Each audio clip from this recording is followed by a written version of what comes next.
Ben Hogan spent years fighting one shot he could never completely trust: the hook. Not a gentle draw, not a ball that simply drifted a little too far left. Hogan could hit a violent hook, and when it appeared, it could destroy a hole. Then something changed. By 1953, Hogan had become one of the most dominant golfers in the world. Just 4 years earlier, he had survived a devastating collision between his car and a Greyhound bus. Many wondered if he would ever compete at the highest level again. Instead, Hogan came back, and in 1953, he won the Masters, the United States Open, and the Open Championship. 3 majors in 1 calendar year. Behind that extraordinary run was something Hogan had been talking about for years: a secret, a mechanical discovery that he believed had finally helped him control the hook that had haunted his early career. Golfers desperately wanted to know what it was. Then, in 1955, Hogan finally revealed what he called his secret. But instead of ending the debate, his explanation created an even bigger one, because one of the most important parts of Hogan's solution looked completely wrong. At the top of his backswing,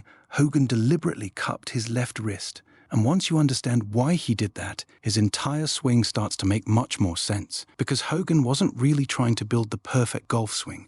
He was trying to make one particular mistake almost impossible. Hogan had struggled with the hook long before he became the golfer we remember today. As a young professional, he could generate impressive speed despite his relatively small frame. But that speed came with a problem. His hands could become extremely active through the ball. When the timing was right, Hogan could hit beautiful shots. But when the club face closed too quickly, the ball could turn violently left. Hogan hated that shot, so he experimented. He changed his grip. He changed parts of his backswing. He studied the way his hands and arms moved, and eventually, Hogan began telling people that he had discovered a secret. Naturally, golfers assumed there must be one hidden movement, one tiny adjustment that had transformed his swing. Maybe it was his hips, maybe it was his elbows, maybe it was something happening with his hands just before impact. People studied photographs of Hogan trying to find it, but when Hogan finally explained his secret publicly, something became clear. There wasn't just one movement, there were several. Hogan weakened his left-hand grip. He deliberately allowed the club face to open during the backswing, and near the top, he cupped his left wrist. All 3 changes were pushing the club in the same general direction, away from closed. And that is the first important part of Hogan's secret. It probably wasn't one magical move. It was a system, several mechanical changes working together against the same problem, the hook. And that brings us to the most famous part of the entire mystery: Hogan's left wrist. Look closely at Hogan near the top of his backswing. His lead wrist is not perfectly flat. It bends backwards. Golfers usually call this a cupped wrist. Today, that position can immediately attract attention. Many instructors teach golfers to avoid excessive cupping, and there is a good reason for that. The position of the lead wrist can strongly affect the club face. Cup the wrist too much, and the face can become more open. For many amateur golfers, that sounds terrible. They already struggle to close the club face. They already hit shots that leak to the right. So why would one of the greatest ball strikers in history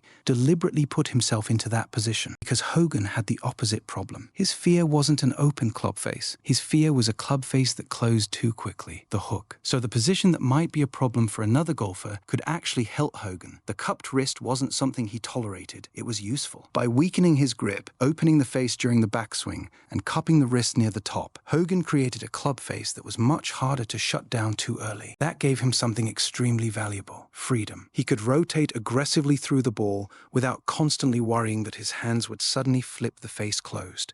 The strange-looking wrist wasn't fighting his golf swing, it was protecting him from his natural tendency. And this is where Hogan's real objective becomes even more interesting. He wasn't simply trying to hit the ball straighter, he was trying to make the left side of the golf course less dangerous. Think about what happens when a golfer has one catastrophic miss. You might hit 10 good shots, then one swing appears, the face closes too quickly, the ball turns left, and suddenly one mistake has ruined the hole. That becomes even more difficult under pressure, because once you know that shot exists, you start waiting for it. You might become afraid of releasing the club. You might start steering the ball. You might change your swing just to avoid seeing the hook again. Hogan wanted something more reliable. He didn't want to depend on perfect timing every single time.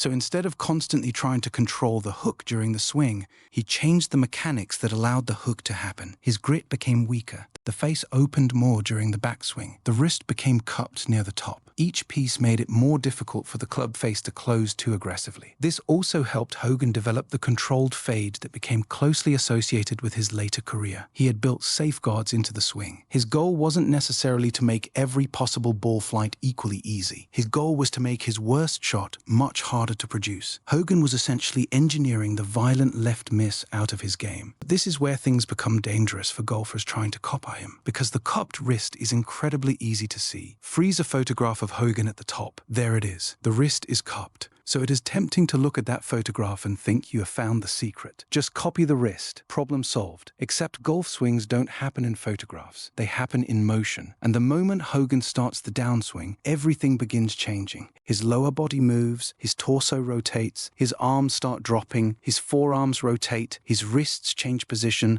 and the club face begins moving toward impact. That means the position at the top is only one moment inside a much larger sequence. Simply copying Hogan's cupped wrist does not give you Hogan's golf swing. You also have to understand what happens before it, and, more importantly, what happens after it. Hogan could place the club into an open, anti-hook condition because the rest of his motion was capable of bringing the club back into a functional position. His body continued rotating aggressively, his arms continued moving, his forearms continued rotating, and the club face still had to return to the ball correctly. If you copy only the position at the top, you are not copying Hogan's secret. You are copying one frame of it, and this helps explain why different instructors have focused on completely different parts of Hogan's swing. One person looks at the wrist, another looks at the grip, someone else focuses on the forearms, another instructor looks almost entirely at Hogan's body rotation. They can all be seeing important parts of the same system. The cupped wrist was not working alone. Hogan's grip, wrist position, forearm movement, body rotation, and release all interacted. Change one part of that system, and the result can change completely. And then we arrive at another strange part of the Hogan story. If Hogan publicly revealed his secret in 1955, why are golfers still debating it? Surely the mystery should have ended there, but it didn't. Some golfers believed Hogan had not revealed everything. Others thought the real secret was somewhere else entirely. Maybe it was his right knee. Maybe it was the way his hips started the downswing. Maybe it was his elbows. Maybe the wrist was only the visible result of something deeper. And there is another reason the debate became so complicated. Golfers do not always describe their swings in biomechanical terms. They describe what they feel, and feel can be very different from reality. A movement can feel enormous to the golfer while barely appearing on camera. Another movement can happen automatically without the golfer consciously thinking about it at all. That matters when studying Hogan, because Hogan often explained his swing using sensations. He talked about the wrists, he talked about pronation and supination. He described the way his hands and arms felt during different parts of the motion. Golfers then tried to turn those descriptions into precise instructions. But Hogan was describing the swing from inside his own body. A camera sees it from the outside. Those two perspectives are not always identical. That doesn't mean Hogan was lying, and it doesn't mean he was secretly hiding one completely different move. It simply means that a player's explanation of a movement is not always a perfect description of what the body is actually doing. Hogan could describe the feeling, photographs could show the positions, and later analysis could help connect those positions through the entire motion. That gap between feel and reality is one reason the mystery survived for so long. If you enjoy these deeper stories behind famous golf swings, subscribe. There are plenty more techniques, equipment ideas, and pieces of golf advice that become much more interesting once you understand why they existed in the first place. There is one final part of Hogan's secret that matters more than almost everything else. You probably shouldn't copy it, at least not automatically. Think about the golfer Hogan was trying to fix. His dangerous miss was the hook. His club face could close too quickly. So Hogan built a swing that resisted closing the face. He weakened the grip. He opened the club during the backswing. He cupped the lead wrist. All of those changes made sense for someone fighting the left side of the golf course. Now think about the average amateur golfer. One of the most common misses in golf is the slice. For a right-handed player, the ball starts right or curves sharply to the right, and very often the club face is already too open. Now give that golfer Hogan's anti-hook solution. Make the grip weaker, open the club more, cup the lead wrist, create even more resistance to closing the face. You may have just made the golfer's biggest problem problem worse. And this is probably the most useful lesson in the entire Ben Hogan story. Hogan's mechanics were not designed as a universal blueprint for every golfer. They were designed for Hogan. He had a specific tendency, he had a specific miss, and he developed mechanical changes that fought directly against it. That is much more important than copying the exact angle of his wrist. The real question isn't whether your swing looks like Hogan's at the top. The real question is what your swing is trying to fix. If your problem is a hook, some of Hogan's ideas become very interesting. If your problem is already an open club face, blindly copying those same positions could send you in completely the wrong direction. Ben Hogan identified the shot he could not afford to hit. Then he changed his grip, his club face, and his wrist conditions until his swing naturally resisted that miss. That was the brilliance of Hogan's secret. It wasn't a position everyone should copy. It was a solution built around the golfer who needed it. And that is why one of the most famous secrets in golf could be brilliant for Ben Hogan and terrible advice for you.